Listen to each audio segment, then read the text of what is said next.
What's up, Spider fans? We're the Hills Maniacs, and today we're going to be giving our thoughts on the brand new Spider-Verse movie, Spider-Man Across the Spider-Verse.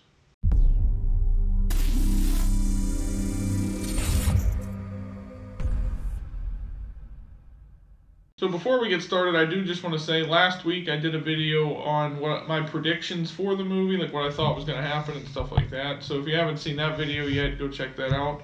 Also, obviously, there will be spoilers for Across the Spider-Verse, so if you haven't seen that movie yet, go see it first, and then come back and watch this. Spoiler warning, because we will be spoiling the movie. Spider spoilers. Spider spoilers. They are in effect. Right.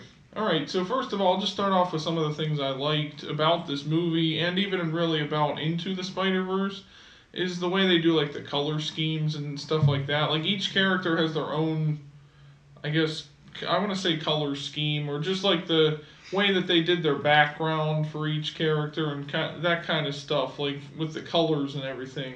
Especially in this movie, more so than the previous one.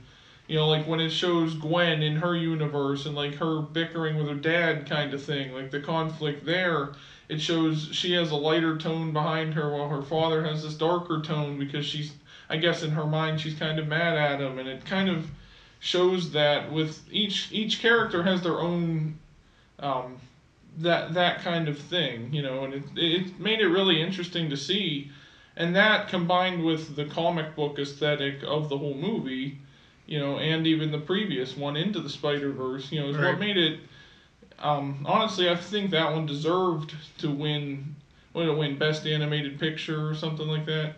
I think it deserved that because we haven't really seen a movie like this before. Right, and I like, you know, building off of that, I like the fact that it's an animated movie. I think solely for the purpose that they can do a lot more with animation than you would be able to do with live action. Because if you had to go get 1,000 different people to all play Spider-Man for this movie, because there's a scene where they go into this area where there's literally just millions of Spider-Man. I mean, there's a T-Rex, for crying out loud. That's also Spider-Man. We'll get more into that later. But you would have to get all these people to be Spider-Man, whereas when it's animated, yeah, it's a lot more work, but you can create a lot more. And you can give them different outfits, and you can give them different looks and shapes and sizes and whatever you need to do to make each one stand out individually. And I think, we saw that a little bit with Into the Spider-Verse when they had, because there was 5 or 6 different variants, I guess you could call them, of Spider-Man. You know, they weren't all Peter Parker, obviously, but. So they only needed like 5 or 6 there, and it was neat to watch all the different Spider-Mans working together. And then, you know, they could only really do 3 in Spider-Man No Way Home. I mean, they did the main 3, obviously, but I think that's all they could have packed into Spider-Man No Way Home, because too many Spider-Mans in that movie would have made it too confusing. So I like the animated aspect of it because it does give it that extra feel of like, and I guess you can kind of relate more to the characters when they're animated because they can show a lot more emotion sometimes than actors in a role. Because if you give somebody the script and say you have to act this certain way, they can only go so far with that emotion. Exactly. But when you're creating that emotion as an animation, it's a lot easier, I guess, to project that for a longer period of time, and so I kind of like that aspect of it. Right, and that's what I was saying. You know, like with the color scheme, and especially I also like the way that they showed each character's the universe that they came from. For example, like it didn't show every Spider-Man's background or origin or whatever.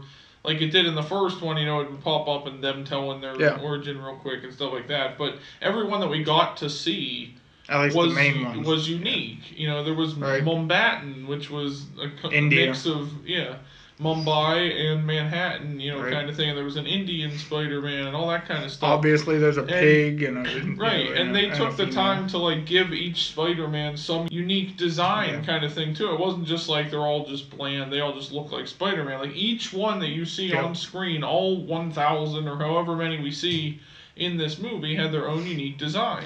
Now, some of them were based on actual like Spider-Man comic books and things like that, and others I think they just kind of made up because you only see them just like walking past some of them, or whatever, and they don't really interact with any of them, but it's just kind of like their background. Right.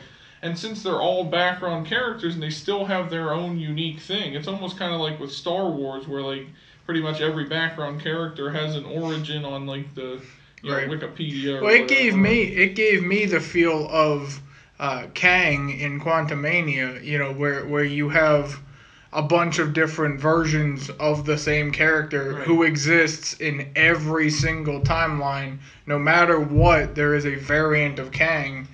That's pretty much how Spider-Man is. It's that in every single universe, except one apparently, there is a Spider-Man, and that's where all these different variants come from, and so I guess it's also kind of cool to see that they all know that they all exist in different worlds, but also have a place where they can all meet up, which I think is kind of cool. Neat. And another thing I like about the way they showed all of these spider people as well is that they all had their own animation style too, not just the way that they look, but like also like some of them are more animated than others. Yeah. Some of them have different color schemes. Like for example, in Into the Spider-Verse, you had Spider Noir, he was black and white. So like every time he was on screen, the whole screen would be like black and white kind of thing. And they did that more so in this movie as well. There's a punk rock Spider-Man. So when he comes out, he's got a guitar.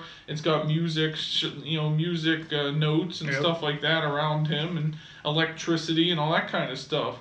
And each Spider-Man had their own that kind of uniqueness to it, and I think they really put in a lot of effort into doing those kind of details to make each Spider-Man stand out, so they're not all just the same, Well, and again, it made you relate more to these characters, because you look at people like the Avengers, they weren't all the same character. They were all different heroes. And I think that's what they were trying to convey here, is that although they are all Spider-Man, technically, they're also all different people. Right. Miles is different than Peter, who's different than Gwen, who is different than Spider-Pig, who is different than the T-Rex and Peter Parked car. Right. So they were all different characters from the same, I guess, whatever you want to call it, the same species, if you will, the same type of person, but they're all variants of said person. And so I think what I think would be really cool is if they did like an origin as to like who the first Spider-Man was. That would be interesting. That would be cool to see. I mean, I know obviously it could have all happened to all of them at the same time because it's different universes.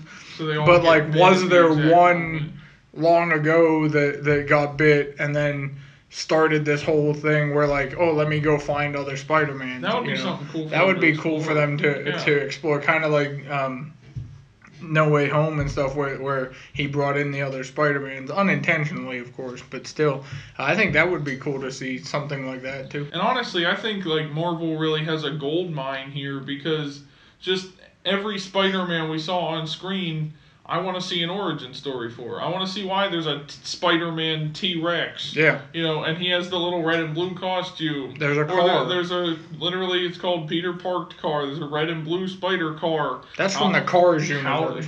How does that work? Did it get bitten by a spider? I don't know. I'd love to see that kind of stuff. I feel like they could make these movies forever, and it would be hilarious and fun to see. Even if it's just like I don't know if it'd be Disney Plus, I guess, but some kind of streaming. Sony, but some kind of streaming service or something, or something on like Cartoon Network or something, or whatever. Well, I don't know how they would make it work, but I think that'd be interesting to see all those different origin stories for all these different Spider-Man, where it is the same. You get the whole Uncle Ben thing and all that stuff, or somebody close to them dies and they learn that lesson of what it is to be Spider-Man.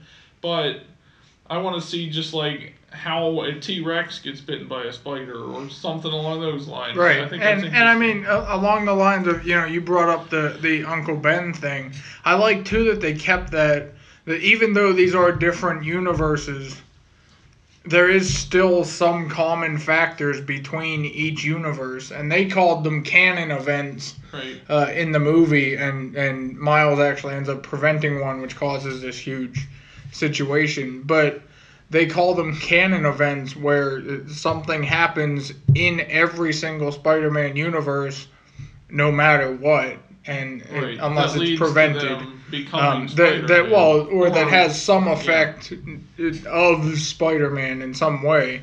And I like that because up until that point we had never really anything else like Marvel related, like even like Doctor Strange and the Multiverse of Madness. Up until that point, nothing else really affected this timeline, as much. Where like it, where something may have happened in every single timeline, and if it didn't, it could screw up everything else. But I like that they kept that. There are certain things that have to happen in every single Spider-Man universe, and if it doesn't, then what we see later on. When we find out that the spider bit the wrong person, the one that bit Miles, we find out later on that there's no Spider-Man in that universe because that spider went to a different universe or was pulled to a different universe and bit Miles, and so there's catastrophic events if something prevents the canon events from happening, and I guess you could basically just compare it to like the timeline in the Avengers and stuff, where if you don't bring the stones back to the time you got them from, you'll get a branch timeline. Right. Only in this case, the affected timeline stays the same, but changes whatever should have happened.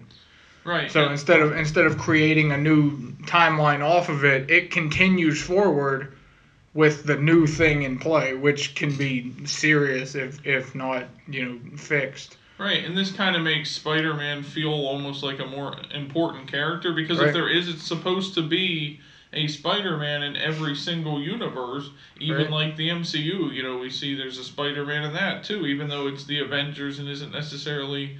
There's no Avengers in any other Spider-Man universe as far as we know. But there might not be Avengers in any other Avengers universe. But there's a Spider-Man in every universe. Right. That kind of makes him, for whatever reason, a really important character. And the fact that something would prevent that from happening or, some kind of event changing that means there's no longer a Spider-Man. And in this universe that Miles is sent to at the end of the movie, we see that it seems like it's this dark universe where there's no Spider-Man, so the Prowler is on the loose. I'm sure there's all these criminals like Kingpin and all of them on the loose because there's no Spider-Man to stop them, and in that universe there's no Avengers either.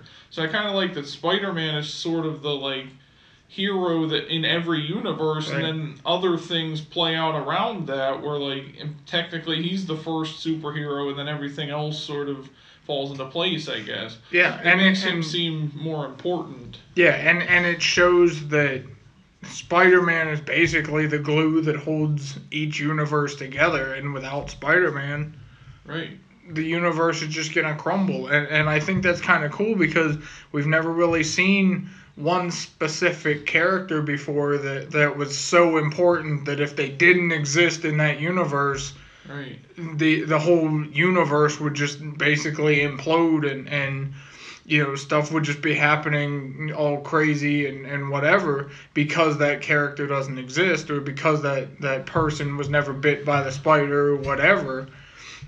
So I like the idea of making Spider-Man, not just Peter obviously, but any Spider-Man. The most important aspect of each of their worlds, and I think that's kind of cool. So that explains why no matter what universe you're in. And it could be all the different universes that Doctor Strange saw in Multiverse of Madness. You know, when he was going through, and there was one that was just paint, and there was one there's that, at least you a know, Spider-Man in there. Every single one of those universes most likely had a Spider-Man of some kind at one point or another, or still to this day has a Spider-Man. I mean, there's a Lego one. There's a T-Rex, like we said. You know, there's all kinds of different Spider-Mans that it's so important for there to be a Spider-Man, and I like that aspect of this. Right, and it gave the movie stakes too, because like when Miles threatens to change the canon event of his father being killed, you know, which is he finds out is supposed to happen in his universe in order for everything to stay how it's supposed to. You know, he doesn't want that to happen, so he tries to prevent it, and then they have to stop him from preventing that, or it's going to cause all this, you know, a cataclysm and stuff like that. So that's kind of rather than being like manufactured stakes, like, oh, how do we get these spider people to fight each other? It actually is like a world-threatening, or a universe, multiverse-threatening event type of thing that could even play out into like the MCU and stuff as well. I mean, there were some little, tiny connections to the MCU, because they referenced the live-action Spider-Man as well. Well, and Donald Glover was in this as Eric And we don't Davis. know if necessarily that is from the Tom Holland Spider-Man, or if there's like another live-action, you know, one also. We know they connected to whatever, Toby and Andrew, so. Right, and I kind of like that it shows that every Spider-Man is connected. You know, even the live-action ones. There's a Lego one. They're all animated. There's some live-action, you know, whatever, but they're all connected. And I kind of think that they should maybe bring them into the MCU in some way. I think it'd be weird seeing like live-action characters talking with the animated characters, you know, but I think they would make it work if it was done right. Wouldn't be the first time. And it wouldn't be the first movie that's ever been done in either. You know, you look at like Who Framed Roger Rabbit and that kind of stuff. And heck, even with CGI nowadays, that's basically what the movies are anyway. It's a real actor talking to nobody, or a prop next to him that's moving on, like that we see it moving, but it's just sitting there, you know. So I think it's, not only is the animation awesome, but the way they connect it to the live action stuff makes it kind of interesting, and I'm looking forward to seeing where it goes next. Yeah, I hope that Disney and Sony can come to some kind of agreement, whether it's a buyout of Spider-Man or just a usage of Spider-Man agreement. Like we get more I should say the characters from the Spider-Man universe, not just one specific Spider-Man. Right. You know, because they let them use them for, obviously with Tom Holland in the MCU. And they reference Doctor Strange in Across the Spider-Verse, which makes me think that there may be going forward some kind of deal that, you know, maybe the MCU characters show up in Spider-Man movies and vice versa. Spider-Man shows up in the, you know, because they are making a Spider-Man 4 and an Amazing Spider-Man 3, or at least they were talking about making them. So we might have to see some kind of event that brings these characters back together again because of what happened in No Way Home. And so if they are planning on having these crossovers, then I hope that they include stuff from Across the Spider-Verse.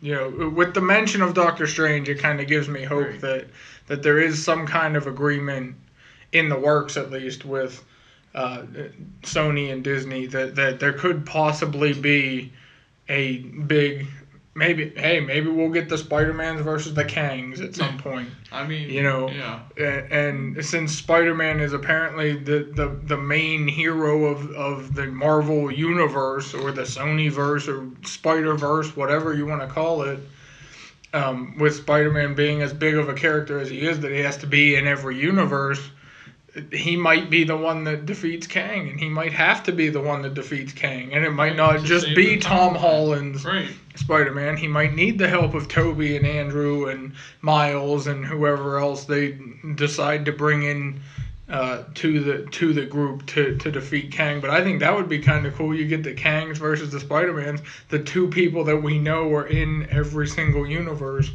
I think that would be cool to see. And that would be like a huge, almost like Avengers Endgame sort of thing. Like just all these different spider people that we've seen over the years just coming together to fight. Even if it's not Kang, even if it's just their own like Spider-Verse kind of crossover thing between live action and animated that has nothing to do with the MCU, I think it would still be this epic moment of like all these, you get your animated and live action Spider-Man working together to take down whatever villain it would be or something like that. And I like that Sony is sort of building their own multiverse saga or off to the side in a way, like where it is loosely connected to the MCU's multiverse right now, but it's also could be its own thing because of all the Spider-Man references and the connectivity between all the Spider-Man movies and stuff like that.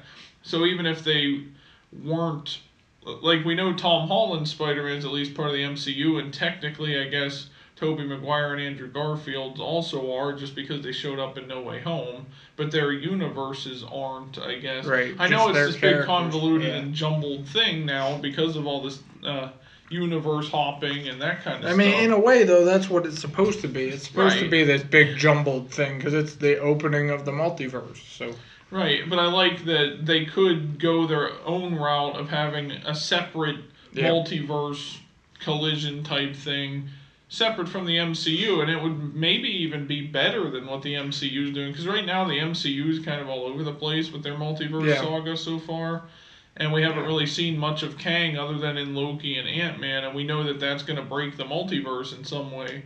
But with these two movies, Into the Spider-Verse and Across the Spider-Verse, we're already seeing that for Sony. Like, this is Sony's multiverse stuff. And the fact that even the Spot, who's the villain in this movie, pops up in the, like, to see Mrs. Chen from the Venom movie, like, the live-action Mrs. Chen. Yeah. Like, that just means that the Venom universe is now sort of connected to these Spider-Man movies as well. I like all those references and the way that they managed to sort of connect it all together in their own Sony little multiverse type thing. Well, and technically the Venom universe is also connected to the MCU because at the end of Venom he appears in or at the end of No Way Home and stuff he ends up I mean, I don't know if I necessarily like that. I mean, I think it could, work as its own thing. But, I mean, I know they're maybe trying to also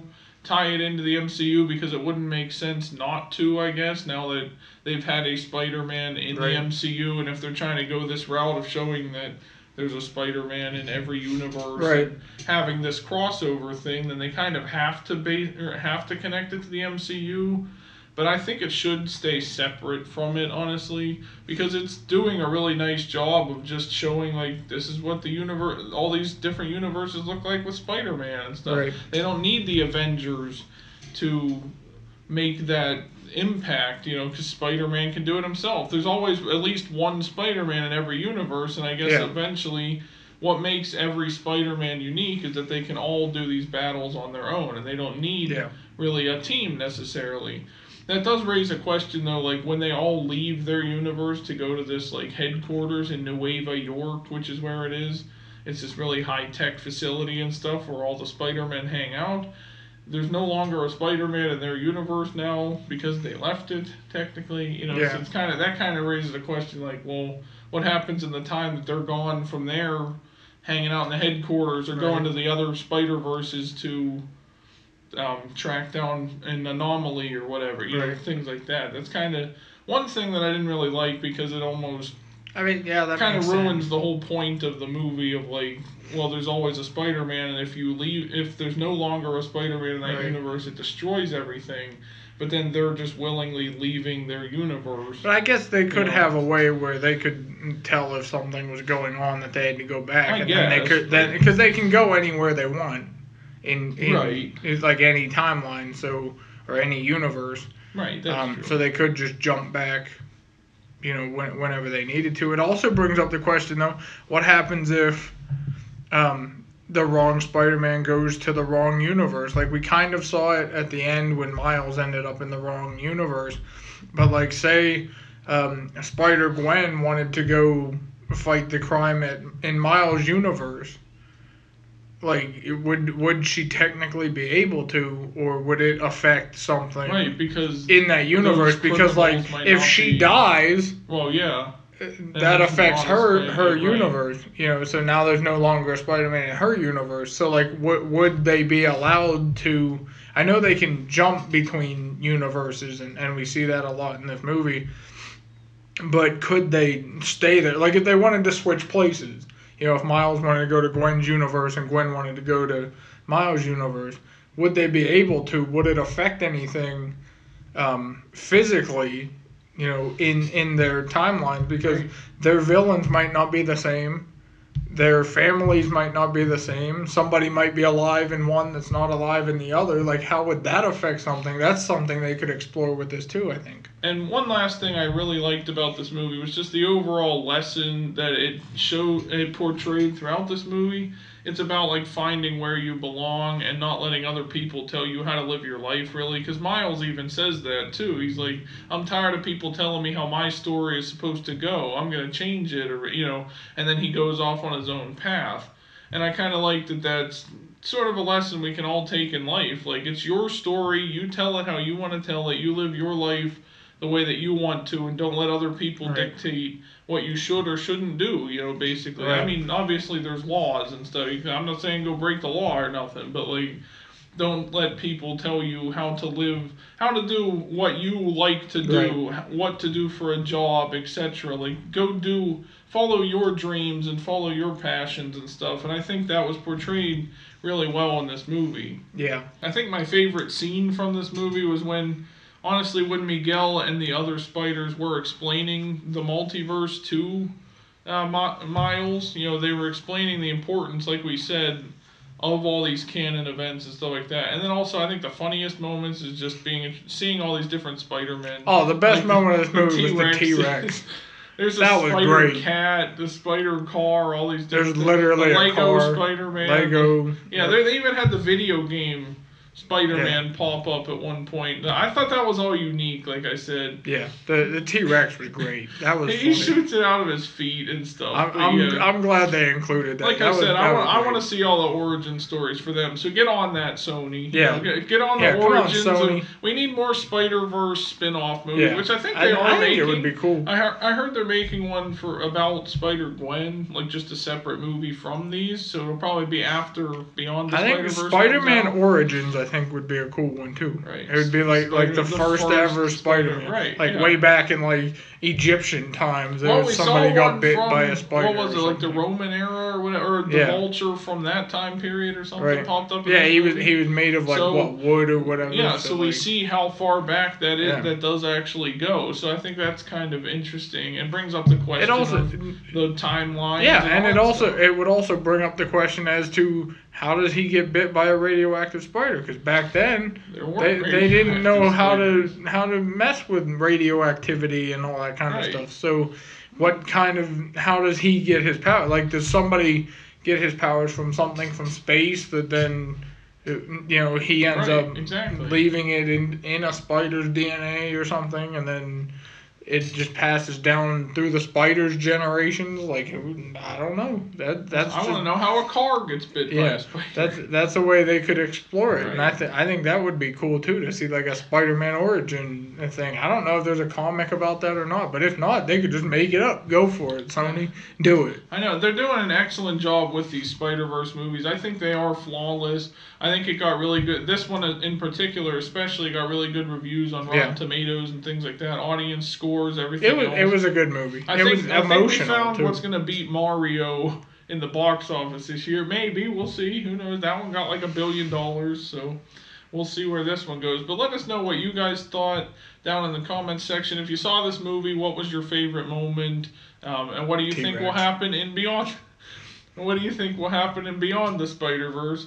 Also, be sure to like this video and subscribe for more. Obviously, we will be covering Beyond the Spider-Verse next year when it comes out. But in the meantime, if you want to see any other Spider-Man related content, please let us know and we'll try to get on that. Thank you for watching the video, everyone. And remember, with great power comes great responsibility.